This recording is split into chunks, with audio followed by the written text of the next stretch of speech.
कुड़िया कोठी में जो आगमन हो रहा है, युवाओं का जो सबसे बड़ा समस्या है पलायन का, जो पिछले 30 सालों से जो सरकार है वो युवाओं के लिए सिर्फ वोट बिहार का और फैक्ट्री गुजरात और मुंबई दिल्ली पंजाब में लग रहा है। तो युवा इस बार पूरी की पूरी तरह से जग चुकी है और निश्चित ही इस बार जो युवाओं का सबसे बड़ा मुद्दा है पलायन का। और प्रशांत किशोर जी कहते भी हैं कि जन सुराज अगर आएगा तो ये हम लोग यहाँ पे ही इसी आपको अपने जगह पे यानी बेतिया में ही आपको 12 से 15 हज़ार की नौकरी की व्यवस्था कराएंगे।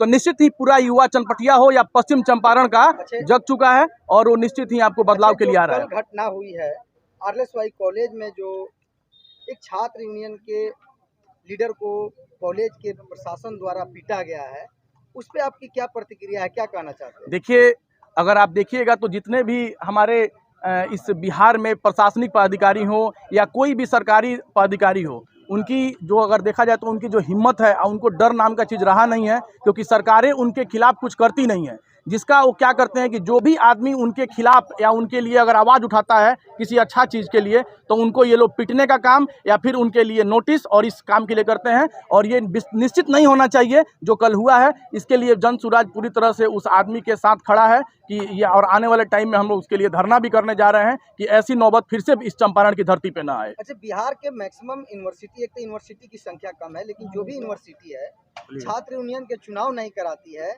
इसको लेकर के आप लोग की क्या प्रतिक्रिया है? देखिए, अगर आप छात्र यूनियन की बात कीजिएगा जो यूनिवर्सिटीज़ की है, तो यहाँ पे एक तरह से देखिएगा तो इन लोग का अपना ही यूनियन है। आरजेडी हो या फिर आपको भाजपा हो या फिर जेडीयू, ये तीनों लोग एक दूसरे के मिले हुए लोग हैं, कहीं तो तीनों अलग नहीं है। अगर ये छात्र यूनियन की राजनीति करना शुरू कर देंगे और उसका चुनाव कराए लेंगे, तो अगर चौथा मोर्चा आ गया तो इनकी दिक्कतें कॉलेज से बढ़ने लगेंगी। तो ये एक आपको केवल यूनिवर्सिटी की बात नहीं है, बिहार के हर तरह से युवाओं को ठगने का काम है कि अगर कहीं से जगह दिए तो लोग रोजगार मांगेंगे, शिक्षा मांगेंगे, स्वास्थ्य मांगेंगे। तो इसका इन लोगों ने हर जगह से वो कतरने का काम किया है ताकि युवा जगे ही नहीं और आने वाले टाइम में ये लोग अपना रोटी सेकते रहें। अच्छा, आप महिला अध्यक्ष है संगठन की, जो RLSY कॉलेज में जो घटनाएं हुई है, क्या उससे जो लड़कियां पढ़ती है उसमें भय पैदा हुआ है? बिल्कुल भय पैदा होगा, क्योंकि जब कॉलेज का माहौल इस तरह से रहेगा तो वहाँ पे लड़कियां कैसे सुरक्षित रह सकती हैं। अच्छा, तो इसके लिए आप लोग लड़कियों में भय मुक्त करने के लिए आप लोग क्या करेंगे? अच्छा एडवोकेट साहब, आप तो लॉ से है, यह बताइए कि जो घटनाएं कल हुई है RLSY कॉलेज में, क्या उस पे कानूनी कार्रवाई होना चाहिए, उस पे क्या धारा लगनी चाहिए, जो कॉलेज प्रशासन ने जो छात्रों के साथ किया है, छात्र यूनियन के लीडर के साथ? ज़रूर इस पर तो निश्चित रूप से कार्रवाई होना चाहिए। किसी को भी फ्रीडम है इस देश में अपनी हक मांगने के लिए और आवाज़ उठाने के लिए। जो इस तरह का व्यवहार हो रहा है, और यूनिवर्सिटी एक शिक्षा का स्टार्ट हम लोगों का माना जाता है कि वहाँ से लोग शिक्षा पाके अच्छे जॉब में जाते हैं, जो प्रशासनिक जॉब में हो या किसी अन्य टीचर बने, प्रोफेसर बने, और उस जगह ऐसा दुर्गति हो रही है। तो निश्चित तौर पे हम लोग इसके इस तरह का व्यवहार से हम लोग दुखी है, तो निंदा करते हैं। जनसुराज के आप लीगल टीम कमेटी में भी है, तो क्या कल जो घटनाएं हुई उस पीड़ित छात्र से आपने मिला और उनको आश्वासन दिया, कानूनी कार्रवाई के लिए उनको रास्ता बताया? अभी तक तो हम लोग मिले नहीं हैं, लेकिन अभी एक्चुअली हम लोग व्यस्त हैं।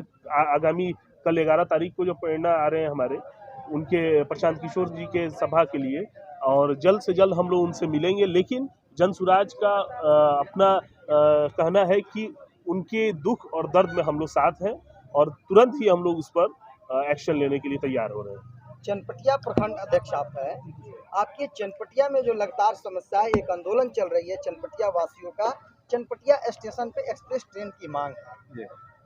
उसमें मैंने जो देखा कि जनसुराज के नेता भी गए थे, जिला अध्यक्ष भी यहाँ से गए थे। क्या यह चनपटिया को अधिकार मिलना चाहिए? यह जायज मांग है? एकदम जायज मांग है, क्योंकि परसा ऐसा जगह पर ट्रेन रुकती है और चनपटिया ऐसा जगह पर नहीं रुक रही है, और यहाँ से नरकटिया का बेतिया जाना पड़ता है पकड़ने के लिए ट्रेन। जित एक घटना और मिला है, चनपटिया का एक ऐसा भी गांव है जहां आज़ादी के बाद से, मानाकुली गांव है, जहां आज़ादी के बाद से आज तक वहां जाने के लिए रोड नहीं है, और यहाँ एक बार विधायक जीतने के बाद उनका कई करोड़ का महल बन जाता है। इस पे आप कहना क्या चाहते हैं? महना गांव का रोड का बात आप कर रहे हैं, आप कहीं भी देखिए चनपटिया के इर्द गिर्द अगल बगल कहीं भी रोड सही नहीं है, और रोड जो भी बना है वो 6 महीना में ही टूट जाता है। वो रोड पर तो पीसी इतना न लिया जाता है कि ठेकेदार मजबूर होकर के 2 नंबर का काम कराता है। अच्छा, आप जो है युवाओं के आवाज़ बगहा में बुलंद करते हैं। बगहा में ऐसा भी है कि बगहा वाल्मीकि नगर क्षेत्र भी जुड़ा हुआ है, जो काफ़ी सुदूर क्षेत्र माना जाता है। बगहा में और वाल्मीकि नगर क्षेत्र में बहुत सारी घटनाएं, वहाँ पे बाघ का आक्रमण होता है, बहुत सारे लोगों का हत्या कर देता है वहाँ जानवर। इसमें जो है क्या स्थिति है वहाँ के लोगों का, क्या करना चाहिए? क्या आपने जनप्रतिनिधि होकर के वहाँ जो है जनसुराज की तरफ से गए तो क्या वहाँ मिला है बात, समस्या क्या उभर के आया है?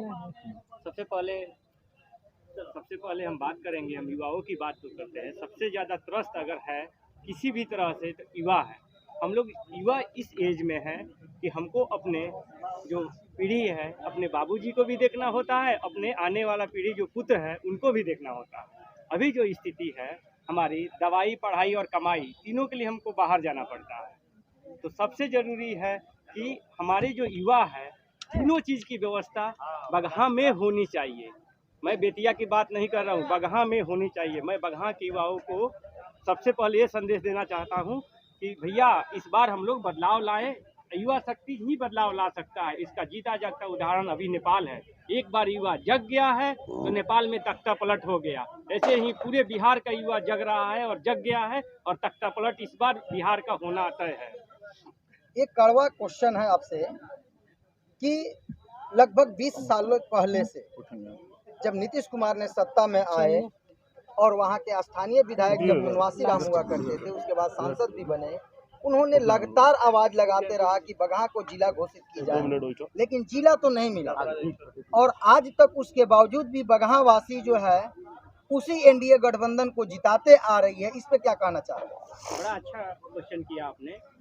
देखिए, बगहा को जिला बन जाना चाहिए। बगहा का जो भौगोलिक स्थिति है, बेतिया से लगभग 100-125 किलोमीटर दूर, मैं सुदूर क्षेत्र से जोड़ के बोल रहा हूँ, 125 किलोमीटर दूर हमारा जिला मुख्यालय है। इससे हो क्या रहा है कि जिस मतलब हिसाब से विकास होना चाहिए, बगहा का विकास नहीं हो पाता है। और रहा सवाल एनडीए सरकार की, ये मतलब वोट लेने का तरीका बन गया है कि हम बगहा को जिला घोषित कर रहे हैं।